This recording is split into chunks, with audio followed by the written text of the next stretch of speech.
parce que nous pouvons compter sur toi et parce que c'est la promesse que tu nous as faite lorsque nous demandons que tu nous réponds. Merci pour toutes choses, c'est au nom de Jésus-Christ que je t'ai prié pour ta gloire. Alors je vous invite à prendre avec moi donc, le passage qui a été lu par Tessia tout à l'heure. Merci Tessia. Luc 23, versets 39 à 43.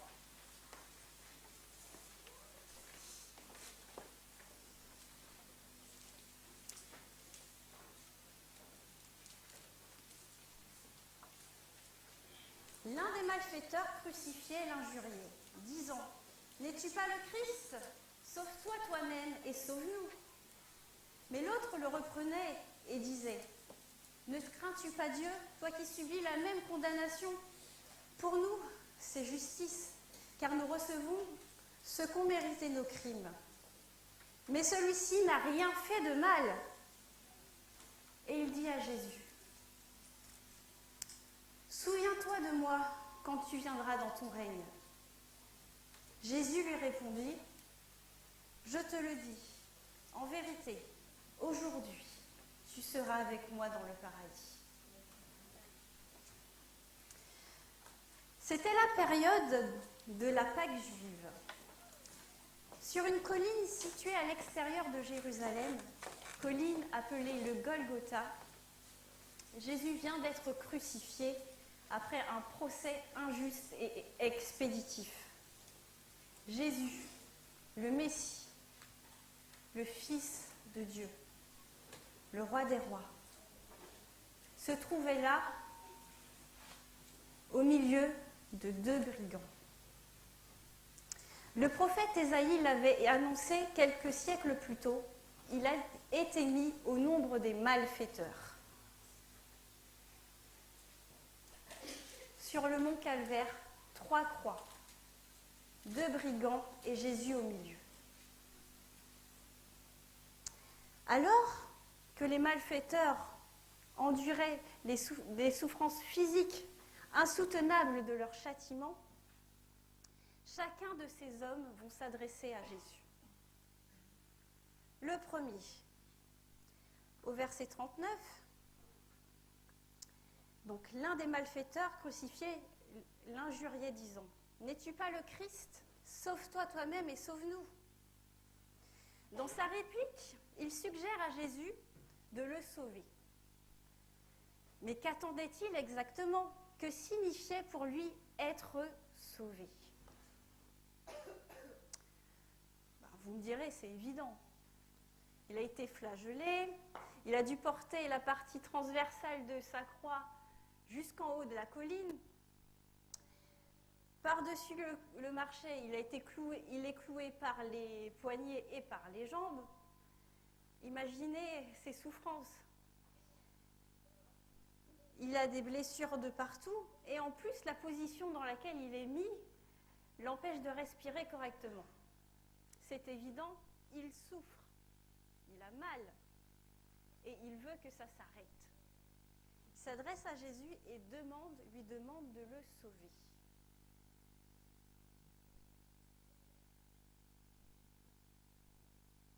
Vous vous êtes peut-être aussi retrouvés dans des situations qui vous causaient beaucoup de souffrance,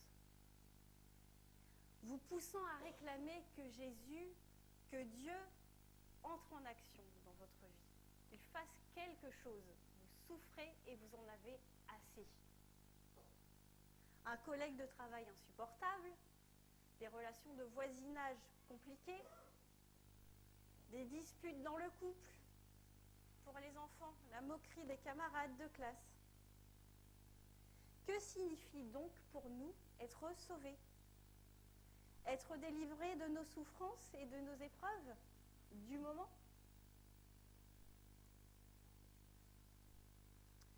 Dans son épreuve à la croix, le malfaiteur ne pouvait percevoir l'œuvre qu'accomplissait Jésus, étant focalisé sur sa propre souffrance. Il ne voyait pas non plus le désir de Jésus de le restaurer pour qu'il ait accès au royaume des cieux.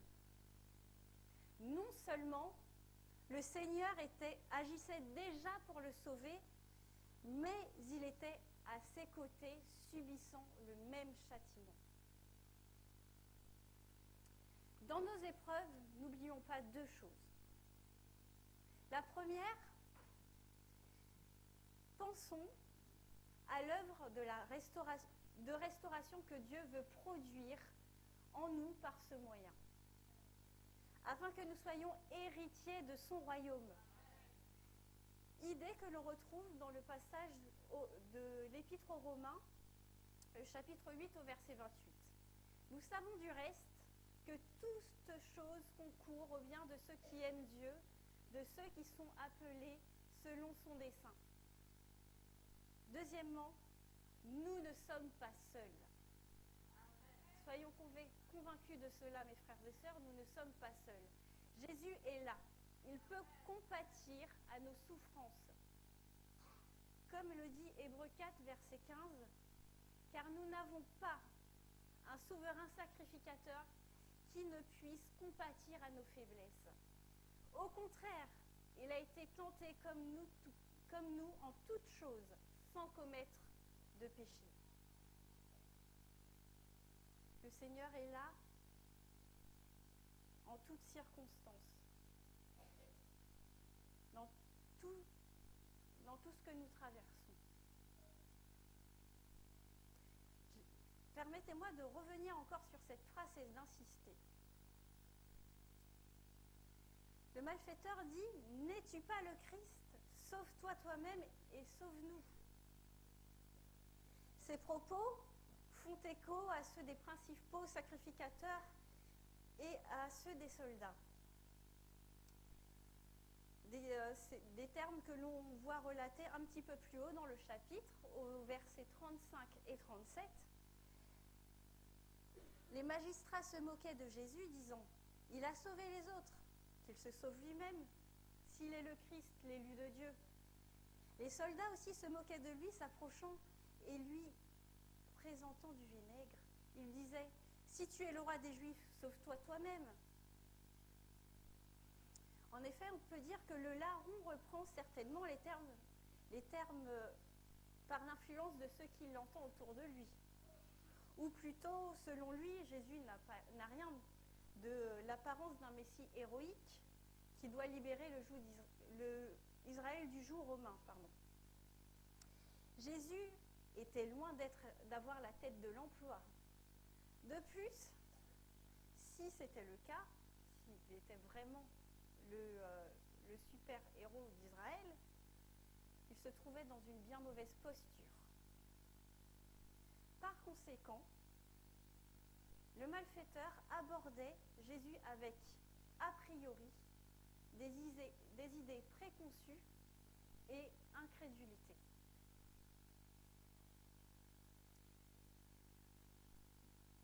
Cela me permet d'attirer votre attention sur un point. Chers amis, pour découvrir la personne de Jésus, il ne faut pas se baser sur ce qui se dit, ou sur ce que l'on entend, ou sur ce que X ou Y a vécu, mais il faut en faire une découverte personnelle, avec foi, à travers la prière et la parole de Dieu.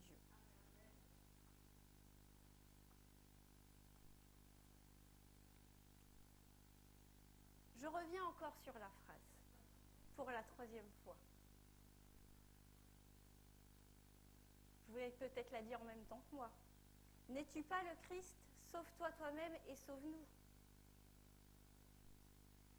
Ce qui semble frappant, c'est que cette déclaration nous rappelle curieusement, celle de Satan à Jésus. Lorsqu'il vint le tenter dans le désert après 40 jours de jeûne, passage que l'on trouve dans Matthieu 4, versets 1 à 11. Si tu es le Fils de Dieu, ordonne que ces pierres deviennent du pain. Ou encore, si tu es le Fils de Dieu, jette-toi en bas. Les tournures des phrases sont quasiment similaires. Il commence par remettre en cause la puissance de Jésus et sa divinité, puis il emploie l'impératif présent pour adresser un ordre. Aucun doute, nous pouvons dire que le diable parlait à travers cet homme.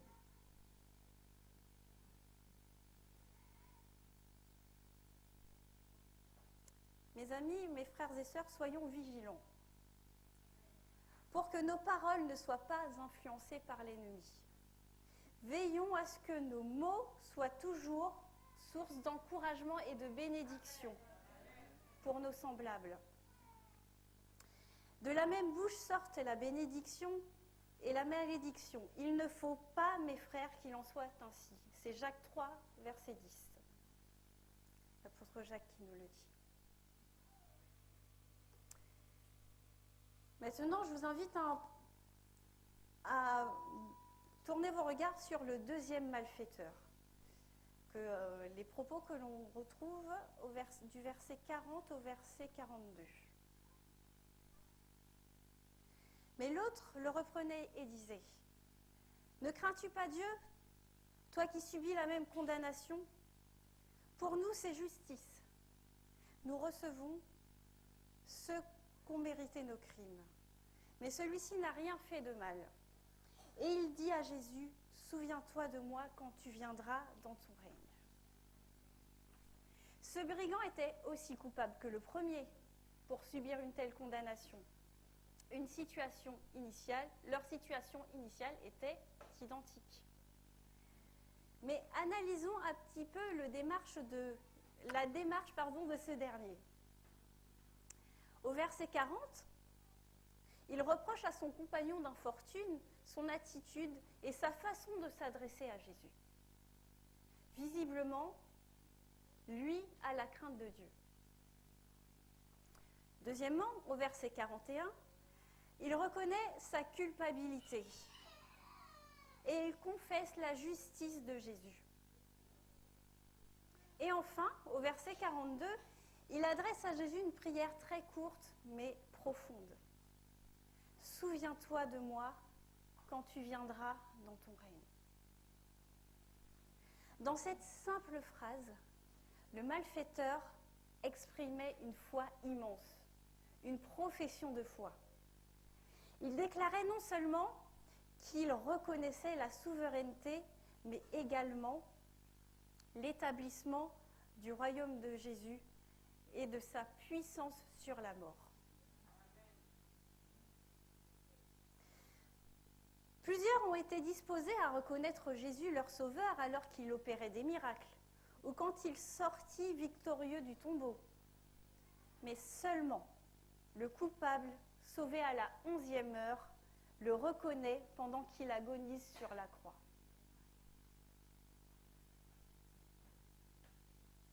Lorsque la situation semble chaotique et que le mal semble triompher, avons-nous une foi à toute épreuve, comme ce larron sur la croix qui a reconnu en Jésus son sauveur ?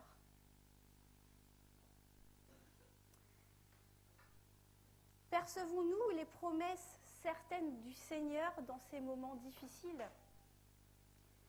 Le prophète Habacuc nous exhorte de cette façon.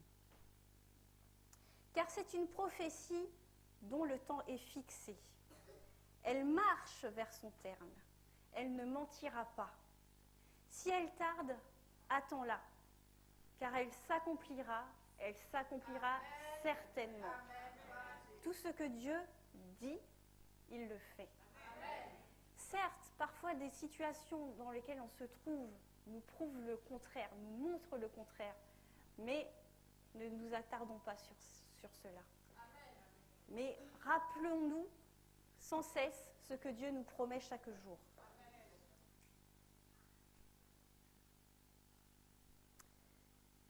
La réponse de Jésus face à tant de foi fut très claire et immédiate. Jésus lui répondit : « Je te le dis en vérité, aujourd'hui, tu seras avec moi dans le paradis. » La réponse ne se fait pas attendre, réponse pleine d'amour, de compassion et de puissance. Pendant de longues heures d'agonie, les oreilles de Jésus ont été frappées par des injures, les quolibets et les imprécations. Son cœur anxieux attendait quelques expressions de foi venant de ses disciples. Mais il n'a entendu que ces paroles tristes. Nous espérions que ce serait lui qui délivrerait Israël. Mais quelle joie pour le Sauveur d'entendre le malfaiteur mourant manifester sa foi et son amour. La parole de Dieu nous dit dans la première épître de Jean, au chapitre 1 au verset 9, « Si nous confessons nos péchés, il est fidèle et juste pour nous les pardonner, nous purifier de toute iniquité. » Notons bien le « toute iniquité ». Jésus, de son côté, a déjà prouvé son amour, a déjà prouvé l'amour de Dieu envers nous, de sorte que lorsque nous étions encore des pécheurs, Christ est mort pour nous. Romains 5, verset 11.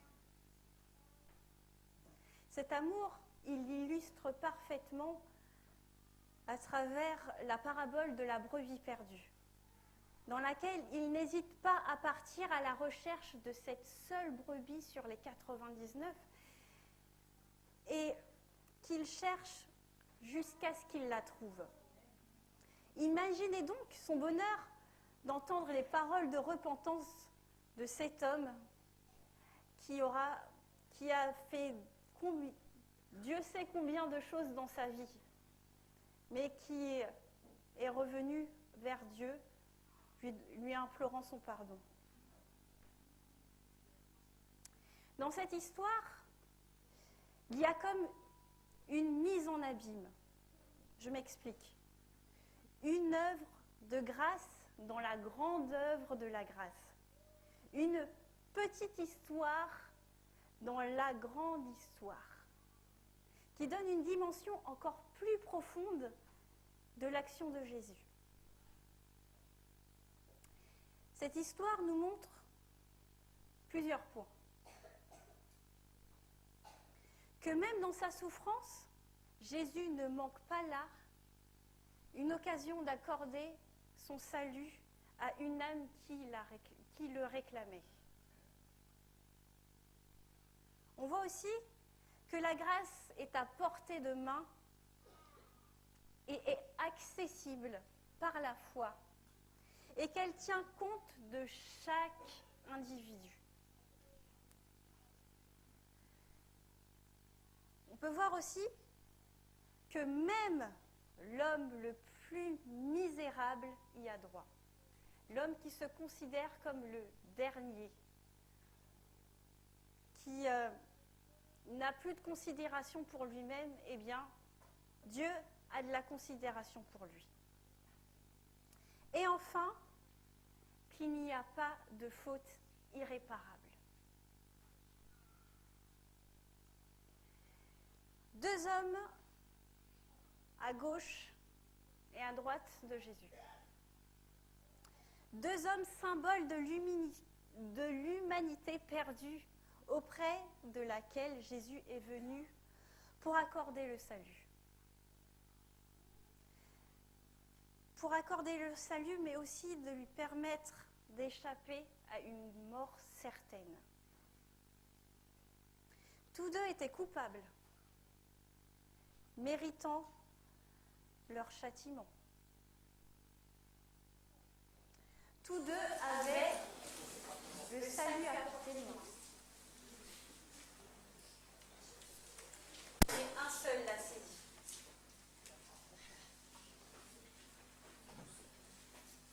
Lequel êtes-vous ?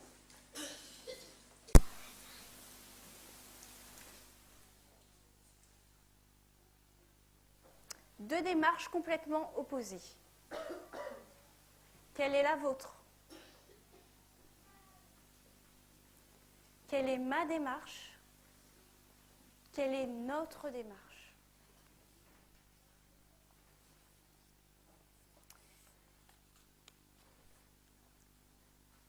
Cette décision vous appartient.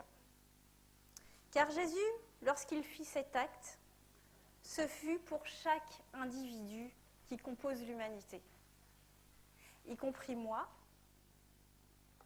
y compris toi. Il ne tient donc qu'à toi d'accepter le salut qu'il t'offre et de faire le pas de la foi. À l'instant, il vous a été distribué un petit papier. Et là, l'appel vous est lancé de faire le pas de la foi. Certainement, dans votre vie, il y a quelque chose qui vous empêche de faire ce pas. Ce que je vous invite à faire, c'est d'écrire cette chose. C'est une chose entre vous et Dieu. Quelque chose qui vous gêne, qui vous empêche de continuer le cheminement ou bien de commencer le cheminement avec Jésus. Ce Jésus qui vous aime, qui est venu pour chacun de vous.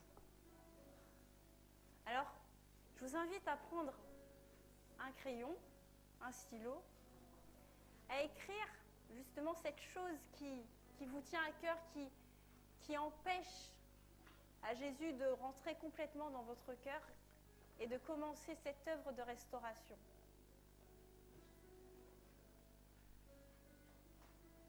Je vous laisse un petit peu de temps pour ça.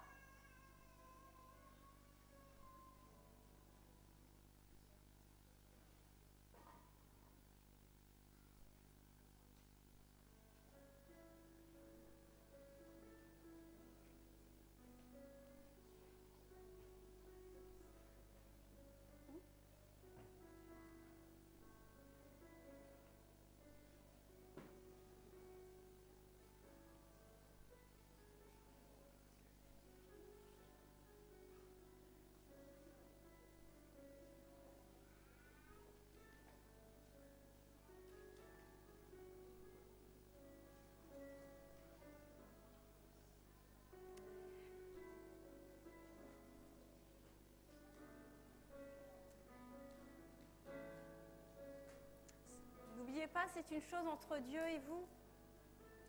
Il voit et certainement, j'en suis persuadée, il va vous aider dans votre démarche au quotidien. Il était là sur le mont Calvaire. Aujourd'hui, il vit, il est ressuscité. Et il tient ses promesses. Tout ce qu'il dit, il l'accomplit.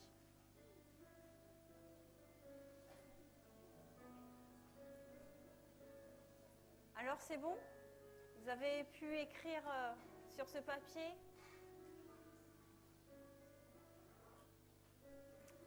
Très bien.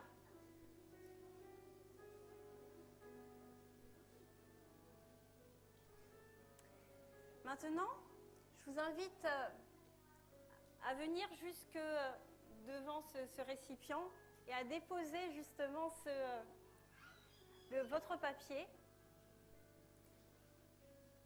Et pour que tout se fasse dans l'ordre, voilà, tout doucement, les uns après les autres, voilà.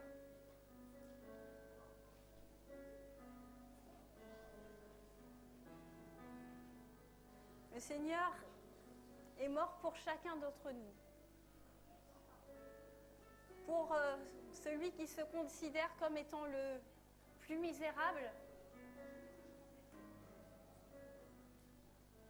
mais aussi pour ce que nous appellerons des péchés, des petits péchés. Mais ce n'est pas si petit que ça, puisque Jésus a dû mourir pour cela.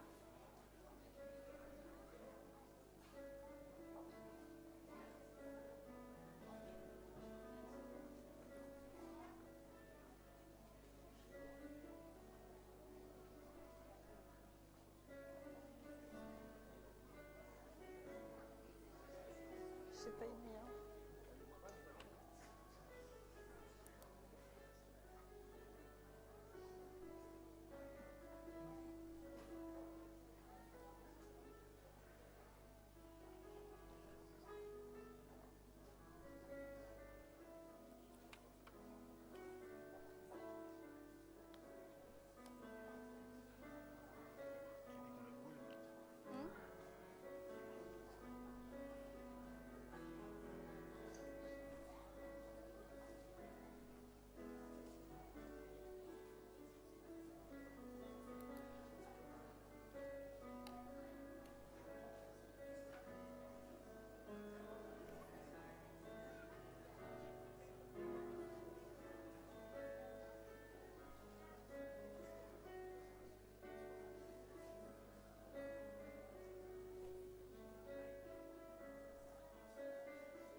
C'est bon? Ah, encore. Voilà. Nous avons fait le premier pas tous ensemble, le premier pas de la foi. Et donc, tous ces petits papiers, alors, vont être brûlés. Et cela, ça symbolise que nous avons, par Jésus-Christ, nous avons la victoire sur toutes ces choses.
nous puissions garder à l'esprit cette image,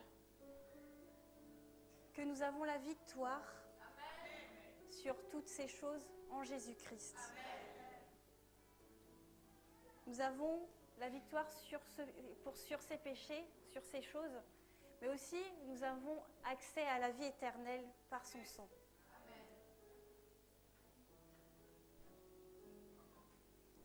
Donc, étant rentrés dans cette dimension, nous pourrons entendre Jésus nous dire à chacun, par la foi, « Je te l'ai dit, aujourd'hui, tu seras avec moi dans le paradis. » Amen.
Si vous permettez, nous allons nous mettre debout.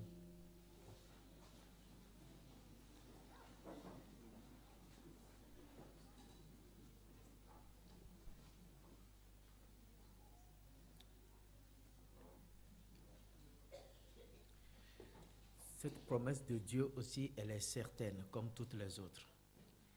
Si nous confessons nos péchés, il est juste et fidèle pour nous les pardonner, pour nous en débarrasser complètement, nous en laver complètement, nous rendre blancs comme neige devant lui.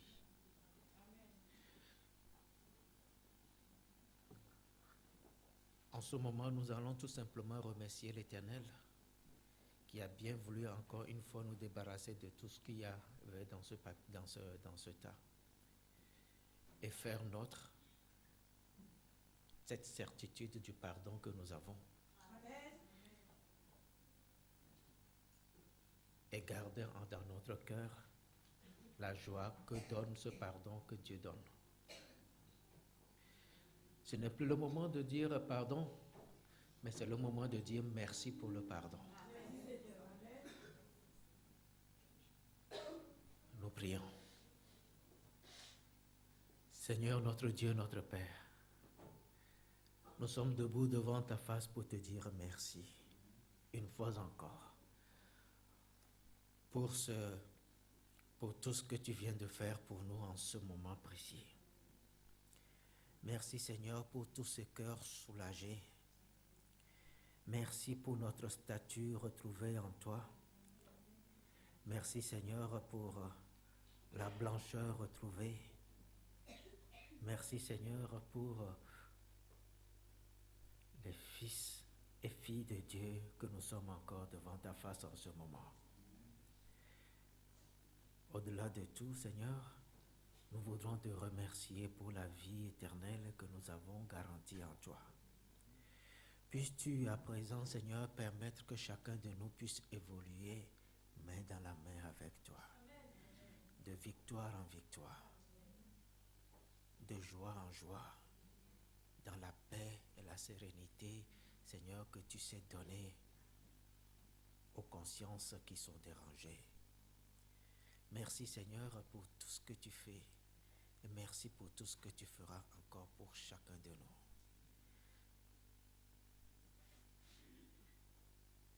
Merci pour le pardon en Christ Jésus. Amen.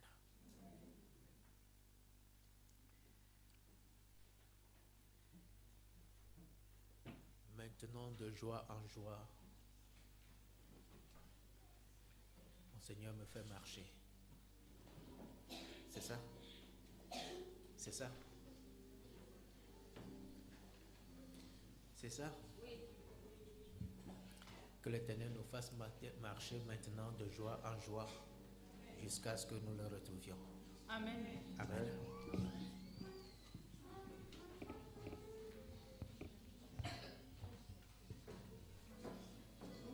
La première et la troisième strophe du 274.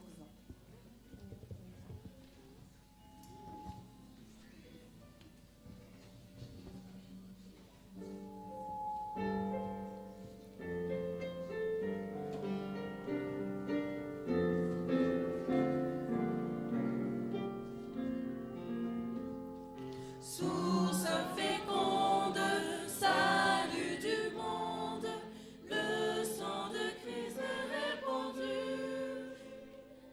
Ce divin frère, sur le calvaire, est mort pour l'homme perdu. Oui, je puis croire, oui, je veux croire que Jésus-Christ est mort pour moi. Sa mort sanglante et triomphante me rend libre par la foi. Du Christ la fête est toujours prête, le festin de noces est pour tous. Entrez sans crainte de la voix sainte, écoutons l'appel si doux. Oui, je puis croire, oui, je veux croire que Jésus-Christ est mort pour moi. Sa mort sanglante et triomphante me rend libre par la foi.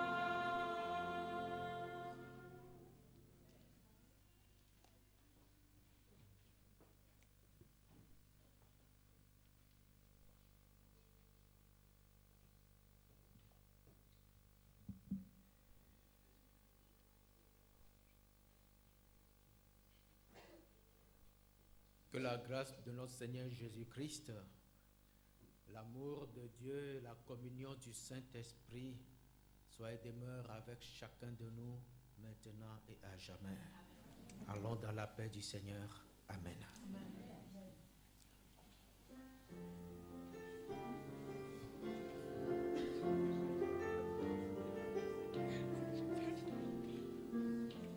À celui qui nous aime, qui nous a délivrés de nos péchés par son sang, et qui a fait de nous un royaume de sacrificateurs pour Dieu son Père.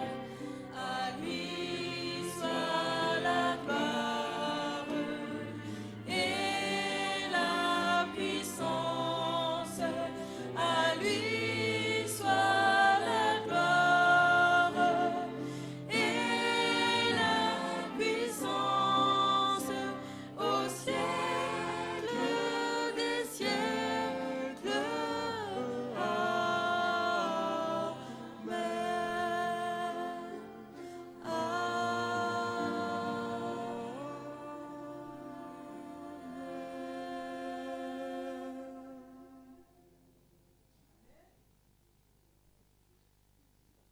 Avant de nous disperser, juste un rappel. D'abord remercier le département de la jeunesse pour tout ce qui s'est passé ce matin et nous dire que le sabbat 8, ce sera le département des diacres qui organisera les choses. Donc nous vous invitons encore pour ce sabbat 8 à soutenir le département des diacres pour tout ce qui va se passer. On se prépare déjà pour le sabbat 8. On se prépare déjà pour le sabbat 8 et ce serait les diacres. Merci beaucoup. Bon sabbat à tout le monde.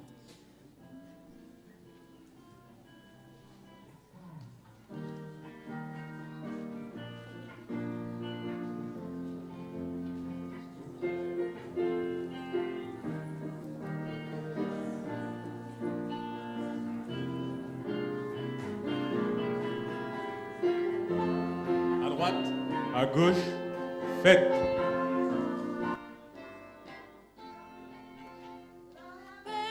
À Du gauche, maître en avant. retentit. Marche. Es-tu présent volontaire? Auprès de toi le pécheur gémit, courbé dans sa misère. Toi jeunesse volontaire, Jésus ton sauveur compte sur toi. Proclame l'amour sur la terre par J.A., c'est pour ton roi. Le chemin où Jésus a marché, c'est celui qui te propose, et la victoire sur le péché est celle qui t'impose. Toi jeunesse volontaire, Jésus ton sauveur compte sur toi. Proclame l'amour sur la terre par J.A., c'est pour ton roi.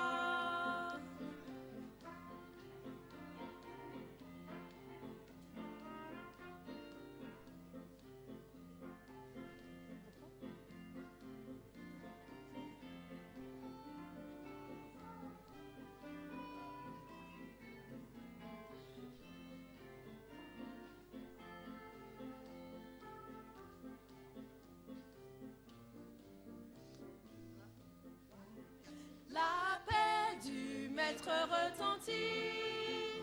Es-tu présent volontaire?